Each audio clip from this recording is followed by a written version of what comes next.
मेरे दोबारा जन्म लेने के बाद सबसे पहला काम मैंने ये किया कि मैंने अपनी कंपनी की शेयर्स अपने बेस्ट फ्रेंड को बहुत कम दाम पर बेच दिए और फिर पैसे लेकर तुरंत निकल गया। इसकी वजह यह थी कि मेरी पिछली जिंदगी में मेरे बेस्ट फ्रेंड ने ही मुझे बिजनेस शुरू करने के लिए जोर दिया था। मैं एक टेक गीक था, मैंने कंपनी में पैसा इन्वेस्ट किया था और अपने गेम पेटेंट्स भी फ्री में दिए थे। लेकिन जैसे ही कंपनी ग्रो करने लगी, मेरे उस सो कॉल्ड बेस्ट फ्रेंड ने मेरी गर्लफ्रेंड के साथ अफेयर शुरू कर दिया, मुझे कंपनी से बाहर निकाल दिया और मुझे फंसाने की साजिश भी रच दी, जिससे मेरे ऊपर बहुत बड़ा कर्ज चढ़ गया। आखिरकार इतने प्रेशर को बर्दाश्त ना कर पाने के कारण मैंने एक ऊंची बिल्डिंग से कूदकर अपनी जान दे दी। जब मैंने फिर से आंखें खोली तो मैं उसी दिन पर लौट आया था जिसने मेरी किस्मत तय की थी। उस वक्त हम तीनों कंपनी के नीचे एक late night milk tea shop में बैठे हुए थे। वेई चियांग, तुमने सच में कंपनी को इतनी जल्दी डेवलप करने में बहुत मदद की है। रुयान, ये सब तुम्हारे बेचैन की वजह से है। बेचैन? वांग वेई चियांग ने मेरे हाथ में पकड़े डॉक्यूमेंट्स के ढेर की तरफ देखा। मेरे पास कुछ और डॉक्यूमेंट्स हैं जिन पर तुम्हारे सिग्नेचर चाहिए। हमारी कंपनी अभी आईपीओ की तैयारी कर रही है। आईपीओ के बाद हमारी नेटवर्थ कई गुना बढ़ जाएगी। मैंने डॉक्यूमेंट्स के उस ढेर को देखा। उनमें से एक डॉक्यूमेंट ऐसा था जिसमें मुझे अपने शेयर्स कंपनी को वॉलंटरली ट्रांसफर करने थे। उस समय मेरी सोच साफ नहीं थी और लियू रुयान भी मीठी मीठी बातों से मुझे लगातार मनाती रहीं। आखिर मैंने बिना सोचे समझे सीधा अपना नाम साइन कर दिया। यही वो गलती थी जिसने मेरी पिछली जिंदगी का दर्दनाक अंजाम तय कर दिया था। पिछली जिंदगी में मैंने साइन किया था, लेकिन इस जन्म में मैं कभी साइन नहीं करूंगा। इस बार मैं तुम दोनों कमीनों को घुटनों पर लाकर माफी मांगने पर मजबूर करूंगा। मैंने वांग वेई चियांग की तरफ देखा। उसके चेहरे पर बड़ी सी मुस्कान थी। उसे पता था कि मैं एक टेक गीक हूं जो आमतौर पर डॉक्यूमेंट्स को ध्यान से नहीं पढ़ता और कॉन्ट्रैक्ट्स को भी ठीक से चेक नहीं करता। क्या हुआ बेचैन, कोई प्रॉब्लम है? मैंने थका हुआ दिखावा करते हुए कहा। कोई प्रॉब्लम नहीं, बस आज थोड़ा थक गया हूं, कल साइन कर दूंगा।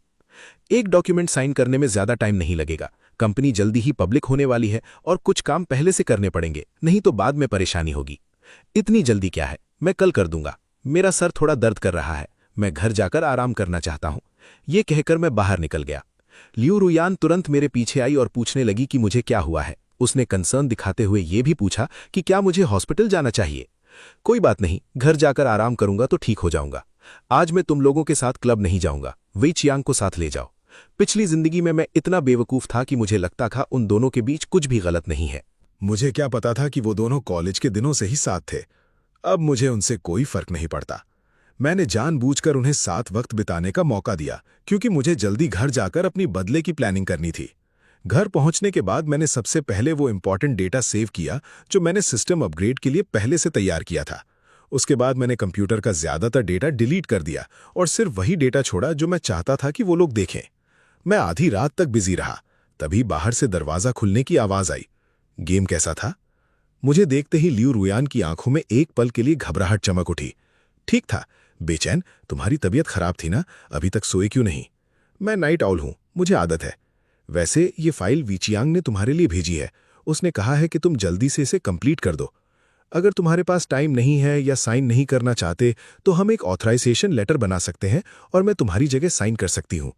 ऑथराइजेशन लेटर की जरूरत नहीं है, तुम सीधा साइन कर सकती हो। आखिर तुम मेरी फियांसे हो।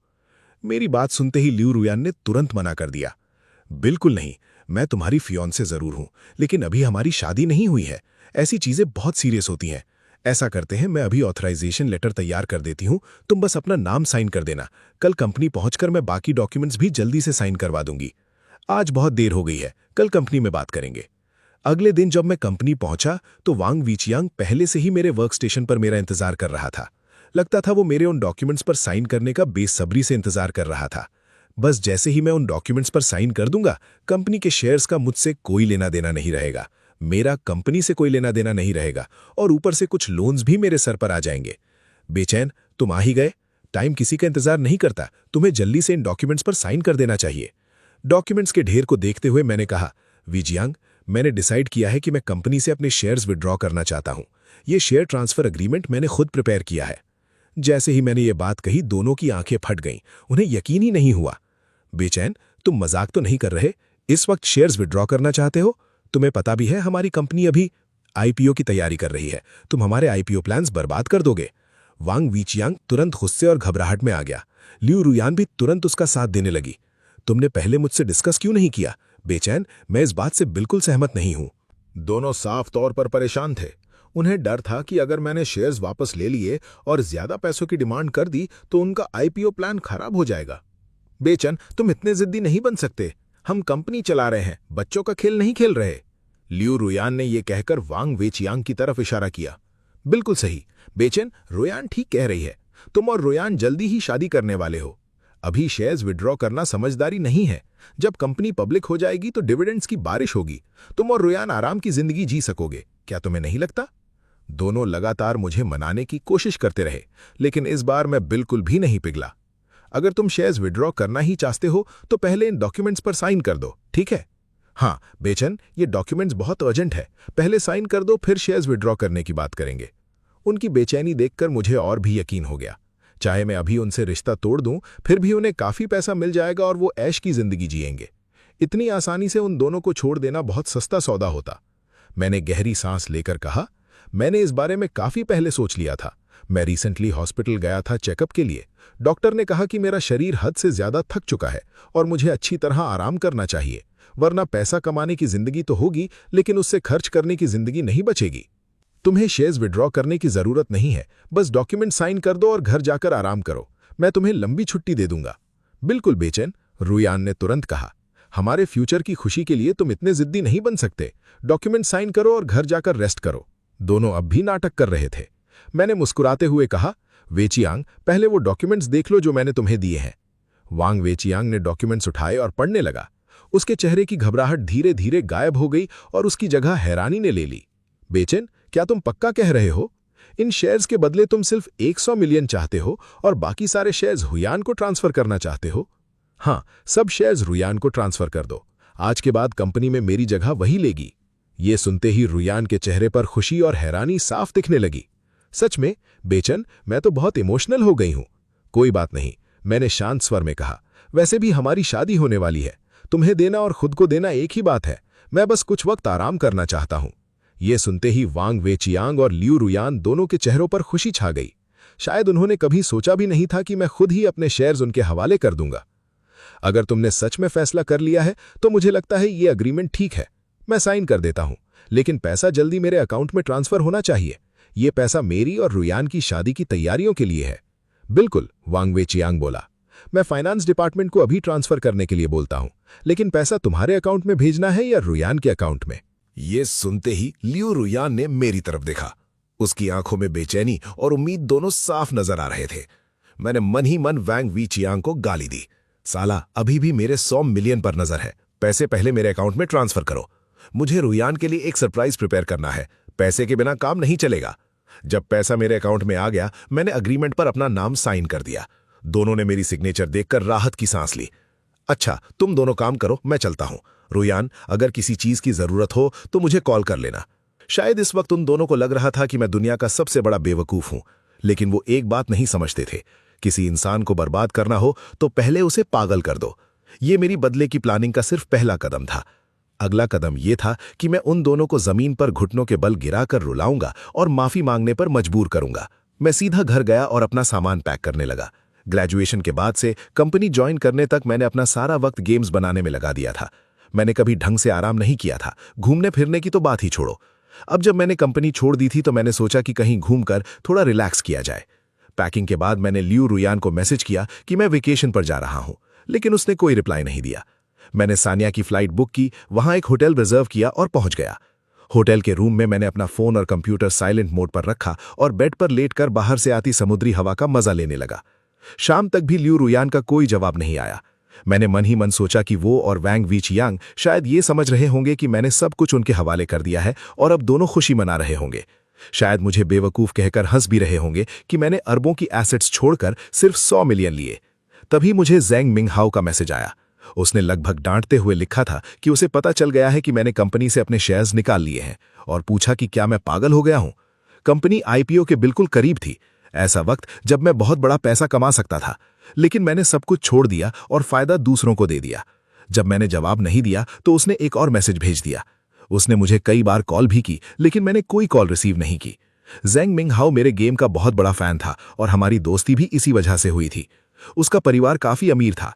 ग्रेजुएशन के कुछ समय बाद उसके घरवालों ने उसे अपना बिजनेस शुरू करने के लिए करोड़ों रुपए दिए थे। लेकिन वो उन अमीर लड़कों जैसा नहीं था जो सिर्फ पैसे उड़ाते हैं। उसमें असली टैलेंट था। उसी कैपिटल की मदद से उसने इंटरनेट इंडस्ट्री में अच्छी खासी सफलता हासिल की और उसकी नेटवर्थ कई गुना बढ़ गई।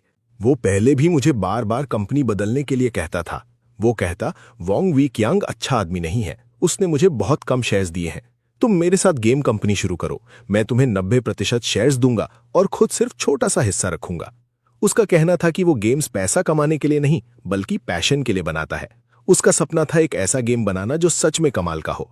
उस वक्त मैंने उसकी बातों को ज्यादा सीरियसली नहीं लिया था। मैं बस लियू रुयियन से शादी करके एक खुशहाल जिंदगी जीना चाहता था। जब मैं बिल्डिंग से कूदने वाला था तब भी ज़ेंग मिंगहाओ ने मुझे कॉल किया था। उसने पूछा था कि क्या मुझे किसी मदद की जरूरत है। उसने वादा किया था कि अगर उससे जो हो सकेगा वो जरूर करेगा, लेकिन उस वक्त तक मैं पूरी तरह टूट चुका था। मेरे सबसे भरोसेमंद दोस्त और मेरी सबसे प्यारी इंसान दोनों ने मुझे धोखा दिया था। मेरी आखिरी हिम्मत भी टूट गई थी और उसके बाद मैंने छलांग लगा दी थी। अब जब मैं ज़ेंग मिंगहाओ के बारे में सोचता हूं तो दिल से इमोशनल हो जाता हूं। जब मेरी जिंदगी बिल्कुल अंधेरे में थी और सब लोग मुझसे दूर भाग रहे थे, तब भी वो मेरे साथ खड़ा था। ये सोचकर मैंने उससे वापस कॉल किया। उसने लगभग तुरंत फोन उठा लिया। ओल्ड ली, तुम हमेशा ठीक है, फोन तो उठा लिया तुमने। बताओ, कंपनी क्यों छोड़ी? इतने सालों से बिना रुके काम कर रहे थे, क्या बॉडी ने जवाब दे दिया और इसलिए बाहर घूमने आ गए? तुम वेकेशन पर हो? अभी कहाँ हो? मैं तुरंत आ रहा हूं। मुझे तुमसे एक जरूरी बात करनी है। मुझे पता है तुम गेम के बारे में बात करोगे। अगर वही बात है तो मत आओ, सफर बेकार जाएगा। मैं गेम की बात नहीं कर रहा, मैं तुम्हें कुछ और बताना चाहता हूं जो तुम नहीं जानते। मैंने उसे अपना एड्रेस भेज दिया। कुछ ही देर बाद उसका मैसेज आया, अरे तुम सानिया में हो, मेरी वहां सी व्यू विला है, फटाफट होटल से चेकआउट करो और मेरे विला में आ जाओ। मैं अभी पासवर्ड भेजता हूं। फोन रखने के लगभग 3 घंटे बाद ज़ेंग मिंगहाओ सानिया पहुंच गया और मुझसे मिला। जैसे ही उसने मुझे देखा वो बोल पड़ा, old Li, Wong Wei Qiang सच में बहुत बड़ा हरामी है। उसने तुम्हें कंपनी से निकाल दिया। चलो कोई बात नहीं, मैं तुम्हें 1 बिलियन देता हूं, हम मिलकर गेम बनाते हैं, या फिर हमारा पहले वाला प्लान। उसके बोलने से पहले ही मैंने उसे घूर कर देखा। वो तुरंत चुप हो गया और शर्मिंदगी से बोला, सॉरी, भूल गया। तुम इतनी अचानक आ गए कि मैं फिर से गेम की बात करने लगा। ठीक है, गेम की बात नहीं करते। अगले कुछ दिन तुम सानिया में जो चाहो करो, मैं तुम्हारे साथ रहूंगा, लेकिन इतना खर्चा करना ठीक नहीं है। ओल्ड ज़ेंग अब भी मेरी फिक्र कर रहा था। हम दोनों उसके विला के स्विमिंग पूल के पास बैठे थे। हमारे बीच एक वाइन की बोतल रखी हुई थी। ज़ेंग मिंगहाओ अपने फोन पर कुछ देख रहा था कि अचानक बोला, ओल्ड ली, देखो वांग वे कियांग कितना बड़ा कमीना है। उसने अभी कहा है कि गेम की मेन डेवलपमेंट टीम बदल दी गई है और पुरानी टीम कंपनी के डेवलपमेंट के साथ पेस नहीं रख पा रही थी। क्या ये तुम्हारी बेइज्जती करने का घुमा फिराकर तरीका नहीं है? ओल्ड ली, अब तो तुम उसका असली चेहरा देख रहे हो ना। उसने तुम्हें कंपनी से निकाल दिया, तुम्हारी अचीवमेंट्स चुरा ली और अब जानबूझकर ऐसी न्यूज रिलीज कर रहा है ताकि तुम्हें और बुरा लगे। कल मैं कंपनी जाकर उस हरामी वॉन्ग वे कियांग को सबक सिखाऊंगा। फिर उसने मेरी तरफ देखकर कहा, ओल्ड ली, तुम बहुत ज्यादा शरीफ हो।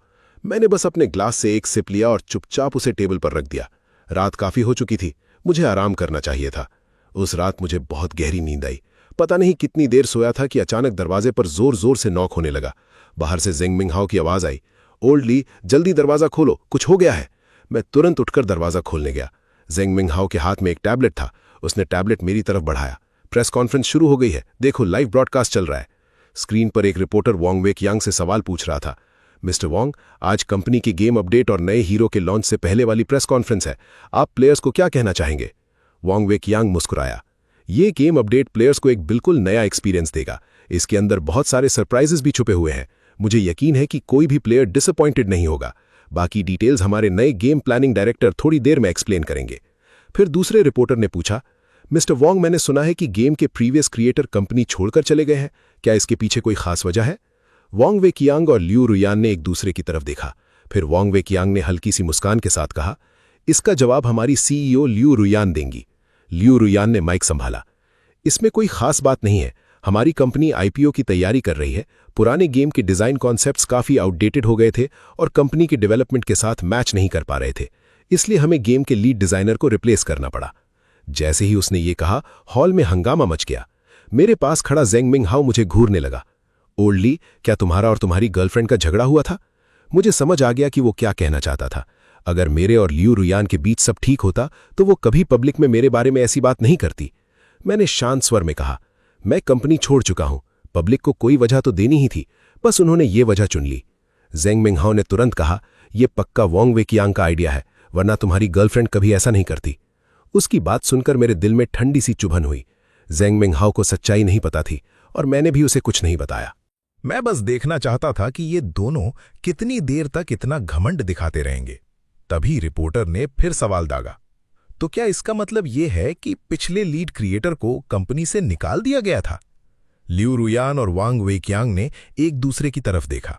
फिर लियू रुयान ने जवाब दिया, प्लेयर्स को बेहतर गेमिंग एक्सपीरियंस देने के लिए हमें कुछ मुश्किल फैसले लेने पड़े। कुछ लोगों को एलिमिनेट करना जरूरी होता है। ये सुनते ही ज़ेंग मिंगहाओ का गुस्सा फूट पड़ा। मैं और नहीं देख सकता।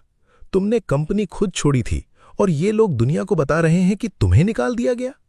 उसने तुरंत फोन उठाया और लाइव स्ट्रीम के कमेंट सेक्शन में सच लिखने लगा, लेकिन उसके कमेंट्स कुछ ही सेकंड्स में हजारों कमेंट्स के बीच गायब हो गए। साफ था कि वांग वेकियांग ने पेड ट्रोल्स हायर किए हुए थे जो नैरेटिव कंट्रोल कर रहे थे। इसी बीच एक और रिपोर्टर ने अचानक बम फोड़ दिया। मिस लियू, मैंने सुना है कि आप और प्रीवियस गेम क्रिएटर रिलेशनशिप में थे। क्या ये सच है? अगर सच है तो आपके अभी के कमेंट्स कुछ ज्यादा ही हर्टफुल नहीं थे। ये सवाल सुनते ही पूरी लाइव स्ट्रीम में धमाका हो गया। व्यूअर्स की संख्या एकदम से पीक पर पहुंच गई। लियू रुयान के चेहरे का रंग एक पल के लिए उड़ गया, लेकिन उसने तुरंत खुद को संभाल लिया। रिपोर्टर, मुझे नहीं पता आपने ये अफवाह कहां से सुनी। आज गेम लॉन्च से पहले की प्रेस कॉन्फ्रेंस है। मुझे अपनी पर्सनल लाइफ के बारे में बात नहीं करनी चाहिए, लेकिन क्योंकि आपने सवाल पूछा है, मैं इस अफवाह को यहीं क्लियर कर देती हूं। मेरा और फॉर्मर प्रोजेक्ट हेड का रिश्ता सिर्फ कॉलीग्स का था। हमारे बीच इसके अलावा कोई और रिलेशनशिप नहीं था। ये सुनते ही मेरे चेहरे का एक्सप्रेशन भी बदल गया। हालांकि मुझे पहले से ही कुछ बातों का अंजाम पता था, फिर भी दिल में हल्का सा दर्द महसूस हुआ। लेकिन अच्छा ही हुआ। अब वो दिखावा करना भी छोड़ चुकी थी, इसलिए मुझे भी किसी बात की चिंता नहीं थी। ज़ेंग मिंगहाओ ने मेरी तरफ देखा और बोला, ओल्ड ली, तुम दोनों का ब्रेकअप कब हुआ? तुम कब से इतने गॉसिप लविंग हो गए? मैंने हल्की सी मुस्कान के साथ जवाब दिया। ओल्ड ज़ेंग, अगर कोई और काम नहीं है तो तुम जा सकते हो। मैं थोड़ी देर अकेला रहना चाहता हूं। ज़ेंग मिंगहाओ के जाने के बाद मैंने अपने साथ लाया हुआ हार्ड ड्राइव निकाला और कंप्यूटर में लगा दिया। उस हार्ड ड्राइव में एक नया गेम था जो मैंने खुद डेवलप किया था। हालांकि वो अभी परफेक्ट नहीं था, लेकिन उसका बेसिक प्रोटोटाइप तैयार हो चुका था। पिछली जिंदगी में मेरा प्लान था कि कंपनी के आईपीओ के बाद मैं ये गेम सबको दिखाऊंगा और उन्हें सरप्राइज दूंगा। लेकिन मैं उस दिन तक जिंदा ही नहीं रह पाया था। प्रेस कॉन्फ्रेंस खत्म होने के कुछ देर बाद ही लियू रुयान का फोन आया। ली बेचैन, तुमने आज का लाइव स्ट्रीम पूरा देखा होगा, है ना? हाँ देखा। तो मैं तुम्हें एक बात बताने के लिए फोन कर रही हूं। हम ब्रेकअप कर रहे हैं। ली बेचैन, मैंने कभी नहीं सोचा था कि तुम इतने बिना एम्बिशन के निकलोगे। तुम कंपनी छोड़ चुके हो। अब हमारे बीच न करियर का कोई कनेक्शन है और ना ही फ्यूचर का। हम दोनों अलग रास्ते पर चल रहे हैं। तुम समझ रहे हो ना मैं क्या कहना चाहती हूं? ठीक है, मैं एग्री करता हूं। मेरा जवाब सुनकर लियू रुयान कुछ सेकंड्स तक बिल्कुल चुप हो गई। ली बेचैन, तुम्हें और कुछ नहीं कहना? और क्या कहना है? तुम ब्रेकअप चाहती हो, मैं मान गया। आज के बाद हमारा एक दूसरे से कोई लेना देना नहीं। लियू रुयान ने फिर पूछा, तो घर और गाड़ी मेरे पास रहेंगे? कोई प्रॉब्लम तो नहीं? कोई प्रॉब्लम नहीं। ये कहकर मैंने तुरंत फोन काट दिया। उसके बाद मैंने अपना पूरा ध्यान गेम डेवलपमेंट पर लगा दिया। मैं लगभग 1 साल से इस प्रोजेक्ट की प्लानिंग कर रहा था। अगले 3 दिन तक मैंने लगातार काम किया। आखिरकार गेम पूरा हो गया और उसी दिन वांग वेकियांग और लियू रुयान की कंपनी सक्सेसफुल आईपीओ के बाद स्टॉक एक्सचेंज पर बेल रिंग कर रही थी। उसी दिन उन्होंने अपने गेम का नया अपडेट और नया हीरो भी रिलीज किया। कंपनी की मार्केट वैल्यू पल भर में 10 बिलियन से ज्यादा पहुंच गई। लेकिन उसी दिन मैंने अपना गेम क्लोज्ड बीटा टेस्टिंग के लिए रिलीज कर दिया। मैंने गेमिंग फोरम्स पर जिन लोगों से दोस्ती की थी उन्हें टेस्ट करने के लिए इनवाइट किया। 1-2 घंटे गेम खेलने के बाद सबके मैसेजेस आने लगे, वाओ, ये तो कमाल का गेम है। ऑफिशियल लॉन्च कब होगा? ये गेम पक्का ब्लॉकबस्टर हिट होने वाला है। पुराने गेम से इसका एक्सपीरियंस कई गुना बेटर है। उनके फीडबैक देखकर मेरे चेहरे पर हल्की सी मुस्कान आ गई। मैं सोने ही वाला था कि ज़ेंग मिंगहाओ का फोन आ गया। अरे, आज मौसम कितना अच्छा है और तुम सो रहे हो, बीच पर आ जाओ। मेरे पास कोई खास काम नहीं था, इसलिए मैं उसके साथ बीच चला गया। समुद्र की हवा में नमक की खुशबू घुली हुई थी। ओल्ड ज़ेंग, इतनी तकलीफ करने की जरूरत नहीं थी। कोई बात नहीं, वो हंसकर बोला, जब तक तुम खुश हो सब ठीक है। तभी मेरा फोन बजने लगा। मैंने स्क्रीन देखी, वांग वेकियांग कॉलिंग। मैंने कॉल रिसीव नहीं किया। उसकी जगह मैंने उनकी कंपनी के गेम फोरम को खोल लिया। फोरम कंप्लेंट से भरा हुआ था। ये कैसा बकवास गेम है, नया हीरो तो बिल्कुल मुर्दा मछली जैसा लगता है, ना एक्सप्रेशंस है ना एनर्जी, स्किल्स इतनी स्लो है जैसे कोई 70-80 साल का बुढ़ा चल रहा हो। इससे तुम अपडेट कहते हो? क्या कचरा गेम बना दिया है, खेलने का बिल्कुल मजा नहीं आ रहा। मैं नीचे स्क्रॉल करता गया, हर पोस्ट में गेम को गाली दी जा रही थी। जेंग मिंग हाओ मेरी स्क्रीन देखकर हंसने लगा। इनको इसी की सजा मिलनी चाहिए। इसी वक्त वांग वेई कियांग का फिर से कॉल आया। मैंने फिर भी रिसीव नहीं किया। जिंग मिंग हाओ ने मेरी तरफ देखकर कहा, ओ ली, तुम अभी भी इनकी हेल्प करने का नहीं सोच रहे हो ना? इन लोगों ने तुम्हारे साथ इतना बुरा किया। वांग वेई चियांग ने लगातार कई बार फोन किया, मैंने एक भी कॉल नहीं उठाया। फिर लियू रुयान का कॉल आया। मैं कुछ पल के लिए सोचा और फिर कॉल रिसीव कर ली। बेचैन, तुम अभी कहां हो? जल्दी वापस आओ। क्या हुआ? मैंने शांत स्वर में पूछा। कंपनी की गेम में बहुत बड़ी प्रॉब्लम आ गई है। मुझे फर्क नहीं पड़ता तुम कहां हो, बस तुरंत वापस आकर सिचुएशन संभालो। मैंने ठंडी हंसी के साथ कहा, प्रेसिडेंट लियू, क्या आप भूल गई हैं? मुझे तो कंपनी से निकाल दिया गया था। आप शायद गलत इंसान को फोन कर रही हैं। बेचैन, ये नाराज होने का वक्त नहीं है। गेम में जो बग आया है उससे कंपनी की जिंदगी और मौत का सवाल बन गया है। ये गेम तुम्हारी भी मेहनत का नतीजा है। क्या तुम सच में देखना चाहोगे कि गेम और कंपनी दोनों बर्बाद हो जाए? मैंने शांत लेकिन सख्त आवाज में जवाब दिया, गेम मेरी मेहनत जरूर था, लेकिन अब उस गेम पर मेरा कोई कंट्रोल नहीं है और मैं अब कंपनी का मेंबर भी नहीं हूं। तुम लोगों के साथ जो भी हो उससे मेरा कोई लेना देना नहीं है। ये कहकर मैंने तुरंत फोन काट दिया। जिंग मिंग हाओ जोर से हंस पड़ा। और ली, शाबाश, बिल्कुल ऐसे ही करना चाहिए था। कितना मजा आ गया। हम दोनों हंसने लगे। तभी मेरा फोन फिर बज उठा। इस बार फिर से लियू रुयान का कॉल था। मैंने रिसीव कर लिया। बेचैन, मुझे पता है मैंने तुमसे ब्रेकअप किया और प्रेस कॉन्फ्रेंस में जो कहा वो गलत था, लेकिन यह वक्त तुम्हारे नाराज होने का नहीं है। चाहे हमारा ब्रेकअप हो गया हो, क्या तुम, वेई कियांग और मैं अब भी दोस्त नहीं है? जब दोस्त मुसीबत में हो तो मदद नहीं करनी चाहिए। वो लगातार बोलती जा रही थी। मैं चुपचाप सुनता रहा। फिर फोन पर वांग वेई चियांग की आवाज आई, रुयान, मुझे बेचैन से बात करने दो। बेचैन, प्रेस कॉन्फ्रेंस में जो हुआ वो वाकई ठीक नहीं था। कंपनी के बॉस होने के नाते मुझे उसे रोकना चाहिए था। ये मेरी गलती है। मैं अपनी और रुयान दोनों की तरफ से तुमसे दिल से माफी मांगता हूं। I am sorry. ये 3 शब्द सुनते ही मेरे दिल में ठंडी सी हंसी आई। अभी तक एक्टिंग बंद नहीं हुई थी। वांग वेई चियांग फिर बोला, मुझे पता है रुयान के ब्रेकअप ने तुम्हें बहुत हर्ट किया है। अगर तुम चाहो तो मैं तुम दोनों का पैचअप भी करवा सकता हूं। कंपनी अभी अभी पब्लिक हुई है। गेम की प्रॉब्लम की वजह से स्टॉक प्राइस लगातार गिर रही है। बेचैन, उम्मीद है तुम बड़ी तस्वीर देखोगे। मैंने शांत लेकिन ठंडी आवाज में जवाब दिया, कंपनी का क्या होता है मुझे फर्क नहीं पड़ता। वो डूब जाए या बच जाए, मेरी प्रॉब्लम नहीं है। और रुयान के साथ वापस आने की बात, मैंने हंसकर कहा, उसे वापस पाने की खुशी में तो मैं मर ही जाऊंगा। मैं उसके साथ दोबारा क्यों रहूंगा? मेरी बात पूरी भी नहीं हुई थी कि फोन की दूसरी तरफ से लियू रुयान चिल्लाई, ली बेचैन, तुम्हारा मतलब क्या है? कुछ नहीं, बस सीधा सा मतलब है, मैंने तुम्हें डंप कर दिया। मुझे तुम नहीं चाहिए। अगर और कोई बात नहीं है तो मैं फोन रख रहा हूं। लियू रुयान का गुस्सा फूट पड़ा। ली बेचैन, क्या तुम सच में इतना दूर जाना चाहते हो? मैंने ठंडी आवाज में जवाब दिया, मैंने क्या किया है? क्या तुम लोग सच में सोचते हो कि मेरे बिना कंपनी और गेम बच नहीं सकते?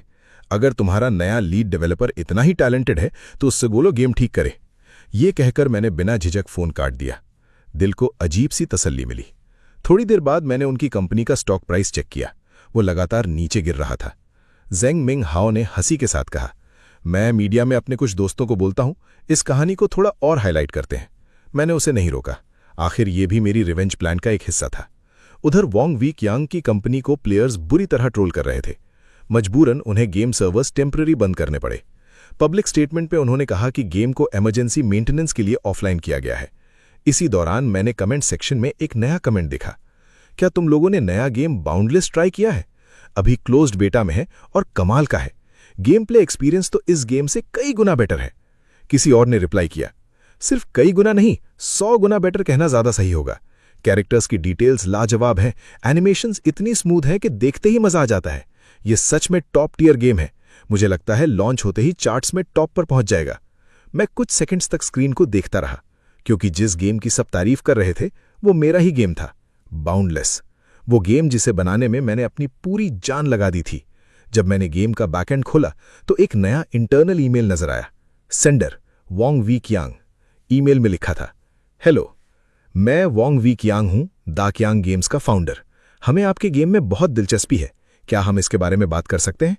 मेरा पहला रिएक्शन सीधा मना करने का था, लेकिन फिर मैंने अपना इरादा बदल लिया। मैंने रिप्लाई भेजा, बैठकर बात कर सकते हैं। कुछ ही देर में उसका जवाब आ गया। आपने दाक्यांग गेम्स का नाम तो सुना ही होगा। हमारी कंपनी इंडस्ट्री की टॉप कंपनीज में से एक है। हम आपका गेम बहुत अच्छी प्राइस पर एक्वायर करना चाहते हैं। एक्विजिशन के बाद हम इस गेम को ग्लोबल लेवल पर ले जा सकते हैं। लाखों नहीं, करोड़ों प्लेयर्स इसे खेलेंगे। आप गेम डेवलपर हैं, आप भी तो चाहते होंगे कि आपका गेम ज्यादा से ज्यादा लोग खेले, है ना? मैंने छोटा सा जवाब भेजा, मैं कंसिडर करूंगा। उसके बाद मैंने कोई और रिप्लाई नहीं किया। साफ था कि वोंग विक्यांग और लियू रुयान को अब तक ये पता नहीं था कि बाउंडलेस का क्रिएटर मैं हूं। अगर उन्हें पता होता तो वो कभी मुझे इस तरह ईमेल नहीं भेजते। तभी जेंग मिंग हाओ ने अचानक पूछा, ओल्ड ली, तुमने उस गेम के बारे में सुना है? किस गेम के बारे में? बाउंडलेस आजकल बहुत ज्यादा फेमस हो रहा है। बीटा कोड्स लोग पागलों होकर खरीद रहे हैं। सब कह रहे हैं गेम बहुत जबरदस्त है। मैंने भी किसी से बीटा कोड दिलवाने को कहा था, लेकिन मिल ही नहीं रहा। फिर उसने क्यूरियस होकर मेरी तरफ देखा। सच बताओ, क्या ये गेम वाकई इतना कमाल का है? इतना पॉपुलर है क्या? बिल्कुल। कुछ बीटा टेस्ट कोड्स तो ब्लैक मार्केट में रीसेल होकर 10,000 युआन तक पहुंच गए हैं। जिंग मिंग हाओ की आंखें चमक उठी। हम इस गेम में इन्वेस्ट करते हैं। तुम्हारे पास स्किल्स हैं, मेरे पास पैसा है। हम मिलकर इन्वेस्ट करेंगे और फिर तुम भी प्रोजेक्ट में ज्वाइन हो जाना। ये गेम और भी बड़ा हिट बन सकता है। अगर ऑपरेटिंग राइट्स मिल गए तो प्रॉफिट 50-50 बांट लेंगे। मैंने हंसकर कहा, तुम सच में बहुत जेनरस हो। पैसे का क्या है, आज है कल नहीं। मुझे बस तुम्हारी एबिलिटी पर भरोसा है। फिर मैंने मजाक में पूछा, तुम्हें डर नहीं लगता कि वोंग विक्यांग पहले ही डेवलपर से बात कर चुका होगा? तुम गेम्स इंडस्ट्री में उसके सामने बिल्कुल नए हो। तुम उससे कंपीट कैसे करोगे? जेंग मिंग हाओ थोड़ी देर के लिए चुप हो गया। तुम सही कह रहे हो। फिर मैं क्या करूं? अगर इतना अच्छा गेम वोंग विक्यांग के हाथ लग गया तो वो उसे बर्बाद कर देगा। नहीं, मुझे जल्दी कुछ करना पड़ेगा। मैं उसे पहले पहुंचने नहीं दे सकता। उस रात मैंने गेम का बैकएंड खोला। वहां वोंग विक्यांग का एक और ईमेल पड़ा था। ईमेल में लिखा था, मैं गेम्स का बहुत सम्मान करता हूं। अगर बाउंडलेस की पब्लिशिंग राइट्स हमारी कंपनी को मिल जाएं तो ये गेम कभी दबेगा नहीं। एक्विजिशन के बाद भी आप पूरे प्रोजेक्ट के हेड रहेंगे। आपको पूरा कंट्रोल दिया जाएगा। मैं गेम्स का सम्मान करता हूं, टेक्नोलॉजी का सम्मान करता हूं और सबसे ज्यादा आपका सम्मान करता हूं। ये सब पढ़कर मुझे हंसी आ गई। इतनी बड़ी बड़ी बातें, और वो भी वोंग विक्यांग के मुंह से। सच में मजाक लग रहा था। मैंने उससे रिप्लाई किया, मिस्टर वोंग, आपकी बातों ने मुझे सच में थोड़ा इमोशनल कर दिया है। अगली सुबह दाक्यांग गेम्स ने एक और प्रेस कॉन्फ्रेंस रखी। उसमें उन्होंने 3 बड़ी अनाउंसमेंट्स की। पहली अनाउंसमेंट, गेम के मेजर बग्स लगभग फिक्स कर दिए गए हैं। दूसरी अनाउंसमेंट, कंपनी को एक नया इन्वेस्टर मिल गया है जो बहुत बड़ा फंड इन्वेस्ट करेगा। तीसरी अनाउंसमेंट, मार्केट में एक नया गेम आया है, बाउंडलेस, और दाक्यांग गेम्स उसके डेवलपर्स के साथ कॉन्टैक्ट में है। जल्द ही उस गेम की पब्लिशिंग राइट्स एक्वायर कर ली जाएंगी। ये 3 खबरें आते ही दाक्यांग गेम्स का स्टॉक रॉकेट की तरह ऊपर चढ़ गया। उसी दोपहर जेंग मिंग हाओ उदास चेहरा लेकर मेरे पास आया। ओल्ड ली, लगता है इस बार सब खत्म हो गया। मैंने क्या पूछा, क्या हुआ? वांग विक्यांग और लियू रुयान अभी सेलिब्रेशन पार्टी कर रहे हैं।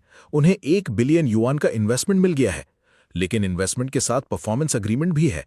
पहले साल 20% प्रॉफिट, अगले 2 सालों में प्रॉफिट डबल होना चाहिए। अगर उनके पास बाउंडलेस आ गया तो वो ये टारगेट आराम से अचीव कर लेंगे। फिर उसने दुखी आवाज में कहा, यार मुझे समझ नहीं आता, लियू रुयान और वांग विक्यांग इतने लकी कैसे हो सकते हैं? मैंने आराम से कहा, चिंता मत करो, बस देखते जाओ। जेंग मिंग हाओ ने सिर हिलाया। सब तो लगभग डिसाइड हो चुका है। बाउंडलेस के डेवलपर्स भी अजीब हैं, दाक्यांग जैसी कंपनी के साथ पार्टनरशिप कर रहे हैं। वैसे मैं इतने दिन से भागदौड़ कर रहा हूं और अब तक एक बीटा टेस्ट अकाउंट तक नहीं मिला। ये अकाउंट्स मिलते ही नहीं। मैंने सुना आज दोपहर में कुछ और रिलीज हुए थे। मैं खरीदने जा रहा था, लेकिन वो पर्सनल आईपी और कंप्यूटर से बाइंड होते हैं। खरीद भी लूं तो यूज नहीं कर सकता। उसका उदास चेहरा देखकर मेरी हंसी निकल गई। ओल्ड जैंग, तुम सच में इतना गेम खेलना चाहते हो? ऑफ कोर्स, चाहे मुझे ऑपरेटिंग राइट्स ना मिले, मैं फिर भी वांग विक्यांग को नहीं लेने दूंगा। वो अच्छी गेम की बैंड बजा देगा। मैंने कैजुअली कहा, मेरे पास एक बीटा अकाउंट है, चाहिए? जेंग मिंग हाओ तुरंत खड़ा हो गया। सच? तुम्हारे पास बीटा अकाउंट है? ओल्ड ली, प्लीज मुझे दे दो। मैंने हंसी रोककर कहा, सिर्फ एक अकाउंट नहीं, जितने चाहिए उतने दे सकता हूं। वो बिल्कुल जम गया। रुको, मैंने सही सुना? तुमने कहा जितने चाहिए उतने? हाँ, मेरे पास बहुत सारे हैं। उसकी आंखें और भी बड़ी हो गईं। तुम बाउंडलेस के डेवलपर्स को जानते हो? फिर वो जोर से हंस पड़ा। मुझे पता था तुम गेम डेवलपमेंट के जीनियस हो, तुम्हारे कनेक्शन जरूर होंगे। जल्दी कांटेक्ट करो, हो सकता है हम पब्लिशिंग राइट्स पहले ही ले लें। मैंने शांत आवाज में कहा। डेवलपर को तो मैं जानता हूं। जैसे ही मैंने ये कहा मेरा फोन बजने लगा। स्क्रीन पर नाम था लियू रुयान। मेरा फोन उठाने का कोई इरादा नहीं था, मैंने सीधा कट कर दिया, लेकिन उसने लगातार 3-4 बार कॉल किया। आखिर मैंने रिसीव कर लिया।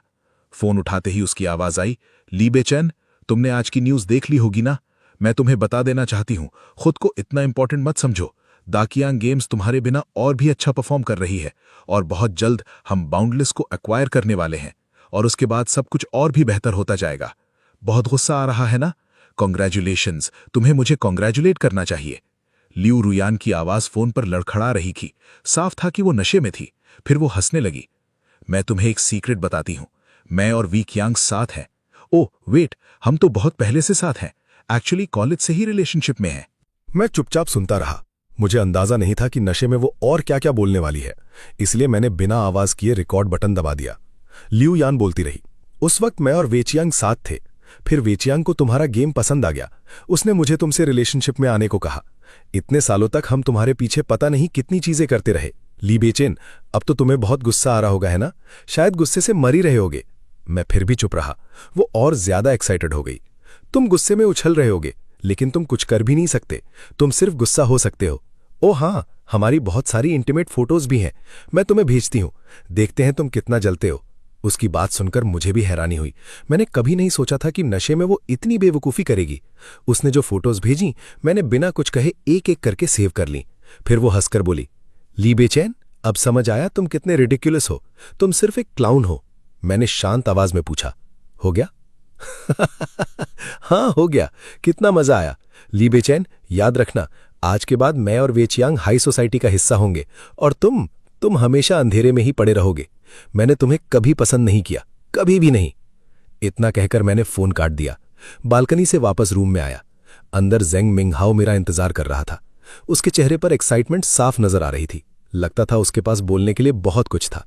मैंने सीधा उसकी तरफ देखा और कहा, वैसे ये गेम मैंने ही बनाया है। क्या कहा? मैं ठीक से नहीं सुन पाया। ओडली, फिर से बोलो। मैंने धीरे से कहा, बाउंडलेस का डेवलपर मैं हूं, क्या तुम इन्वेस्ट करना चाहोगे? कुछ सेकंड्स तक कमरे में सन्नाटा छा गया। फिर जेंग मिंगहाओ लगभग उछल पड़ा। क्या? सच में? मैं तो बहुत इंटरेस्टेड हूं, बहुत ज्यादा इंटरेस्टेड हूं। मैंने सिर हिलाया। ठीक है, तुम जल्दी से टीम असेंबल करो, मोबाइल वर्जन तैयार करना है। पीसी वर्जन 1 हफ्ते बाद पब्लिक बीटा में रिलीज होगा, बाकी सब मेरी रिस्पॉन्सिबिलिटी।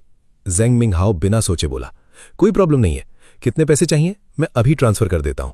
मैंने पूछा, तुम्हारे पास कैश कितना है? मेरे पर्सनल अकाउंट में 300 मिलियन पड़ा है। ठीक है, पहले कंपनी रजिस्टर करो, फिर सारा पैसा कंपनी अकाउंट में ट्रांसफर कर दो। मुझे डेवलपमेंट टीम भी बिल्ड करनी है। कोई प्रॉब्लम नहीं है, मेरा काम पैसे देना है, बाकी सब तुम संभालो।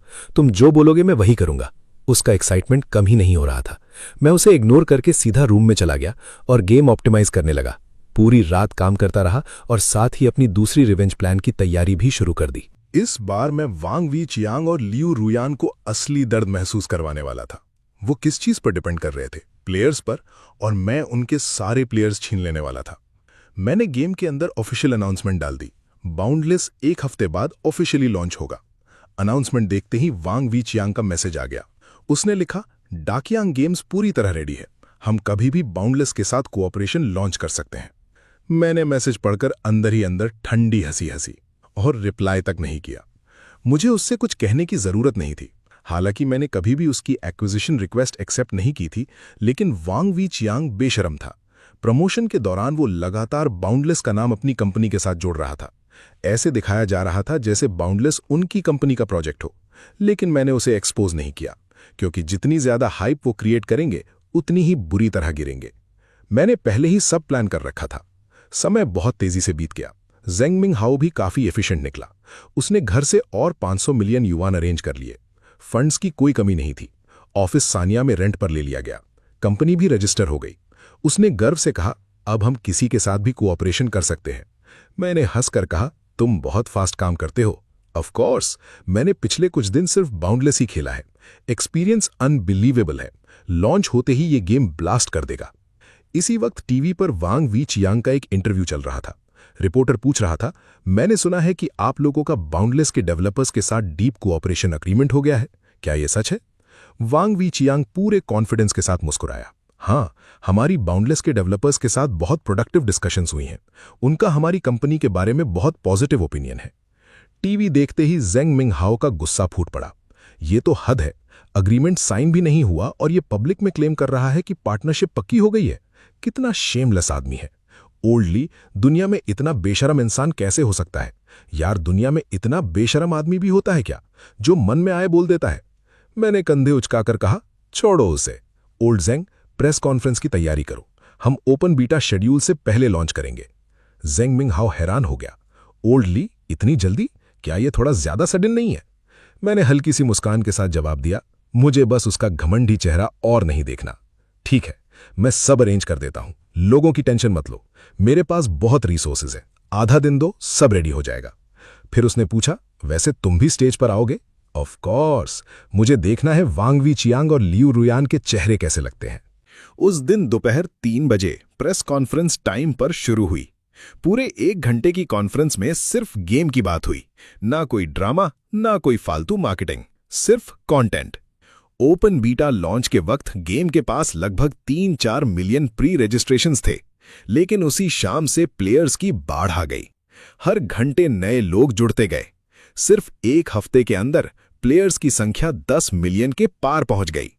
इस दौरान वांग वी चियांग और लियू रुयान ने मुझे अनेक बार फोन किया। मैंने एक भी कॉल रिसीव नहीं की। उन्होंने बहुत सारे मैसेजेस भी भेजे। तुमने हमें पहले क्यों नहीं बताया? ये नया गेम तुम्हारा कैसे हो सकता है? तुमने हमें इतनी मुश्किल में क्यों डाल दिया? हम तुमसे मिलकर बात करना चाहते हैं। मैंने किसी मैसेज का जवाब नहीं दिया। लियू रुयान को शायद वो फोटोज याद आ गई थीं जो उसने नशे में मुझे भेजी थी। अब उसे पछतावा हो रहा था। कभी अपॉलॉजी भेजती, कभी रोकर माफी मांगती, कभी कहती कि उसे एक मौका दे दूं। मैंने उसे पूरी तरह इग्नोर कर दिया। लगभग 1 महीने बाद दाकियांग गेम्स का स्टॉक प्राइस आधा रह गया। कंपनी के अंदर लेऑफ्स की अफवाहें फैलने लगी। एक दिन जेंग मिंग हाओ बोला, ओल्ड ली, दाकियांग गेम्स के काफी एम्प्लॉयज यहां इंटरव्यू देने आए थे, मैंने सबको रिजेक्ट कर दिया। मैंने तुरंत कहा, सबको रिजेक्ट मत करो, अगर कोई टैलेंटेड और सूटेबल हो तो हायर कर लो। हर किसी को वांग वी चियांग की गलतियों की सजा नहीं मिलनी चाहिए। जेंग मिंग हाओ ने सर हिला दिया। 1 महीने बाद हमारा मोबाइल वर्जन भी लॉन्च हो गया। सिर्फ 1 हफ्ते में उसने भी करोड़ों प्लेयर्स का दिल जीत लिया। बाउंडलेस की वैल्यूएशन देखते ही देखते 10 बिलियन युआन से ज्यादा हो गई। एक दिन मैं कंपनी से बाहर निकला, गेट के पास एक कार खड़ी थी। मैं कुछ ही कदम आगे बढ़ा था कि वांग वी चियांग और लियू रुयान सामने आ गए। इन दोनों को देखकर मैं एक पल के लिए रुक गया। जो लोग पहले चमकते रहते थे, आज बिल्कुल बिखर चुके थे। लियू रुयान, जो हमेशा परफेक्ट मेकअप और कपड़ों में रहती थी, आज थकी हुई, उदास और बेहाल लग रही थी। दोनों मेरे सामने आकर रुक गए। मैं बिना किसी इमोशन के उन्हें देखने लगा। लियू रुयान की आंखें लाल थीं। बेचैन, हमें माफ कर दो, जो कुछ हुआ उसके लिए हम सच में शर्मिंदा हैं। बस एक मौका दे दो, वरना हम बर्बाद हो जाएंगे। वांग वी चियांग भी बोल पड़ा, हमारे पुराने रिश्ते की खातिर प्लीज हमें एक रास्ता दिखा दो। क्या तुम पहले कभी मुझे कोई रास्ता दिखाया था? मैंने अंदर ही अंदर ठंडी हंसी हंसी, फिर सीधा जवाब दिया, अपनी जिंदगी खुद संभालो। जो हाल आज तुम्हारा है वो तुमने खुद बनाया है। ये कहकर मैं आगे बढ़ गया, लेकिन कुछ दूर जाने के बाद दोनों फिर मेरे पीछे आ गए। और फिर मेरी आंखों के सामने वांग वी चियांग और लियू रुयान दोनों घुटनों पर बैठ गए। दोनों रोते हुए मुझसे भीख मांगने लगे, प्लीज हमें बचा लो, एक मौका दे दो। उनकी हालत वाकई बहुत बुरी थी, लेकिन मुझे पिछली जिंदगी याद थी। जब मैं मदद मांग रहा था, तब उन्होंने मुझे कोई मौका नहीं दिया था। मैंने शांत आवाज में कहा, तुम्हारी किस्मत से मेरा कोई लेना देना नहीं। ये कहकर मैं मुड़ गया। उस पल मुझे अंदर से अजीब सी तसल्ली मिली। मैं बिना पीछे देखे चलता गया। दोनों वहीं खड़े रह गए। उसके बाद भी वो कई बार मुझसे मिलने आए, लेकिन मैंने कभी उनसे बात नहीं की। लगभग 1 साल बाद दाकियांग गेम्स ऑफिशियली बैंकरप्ट हो गई। कंपनी परफॉर्मेंस एग्रीमेंट पूरा नहीं कर पाई। वांग वी चियांग और लियू रुयान पर बहुत बड़ा कर्ज चढ़ गया। आखिरकार वांग वी चियांग प्रेशर सह नहीं पाया। उसने एक बिल्डिंग से कूदकर अपनी जान दे दी। और लियू रुयान, वो भी सब कुछ बर्दाश्त नहीं कर सकी। उसका मेंटल ब्रेकडाउन हो गया। उसे साइकियाट्रिक हॉस्पिटल भेजना पड़ा। जब मैंने ये खबर सुनी, मेरे दिल में कोई खास एहसास नहीं हुआ, न खुशी न दुख। मैंने सिर्फ इतना सोचा, जो बोया था वही काटा। दी एंड।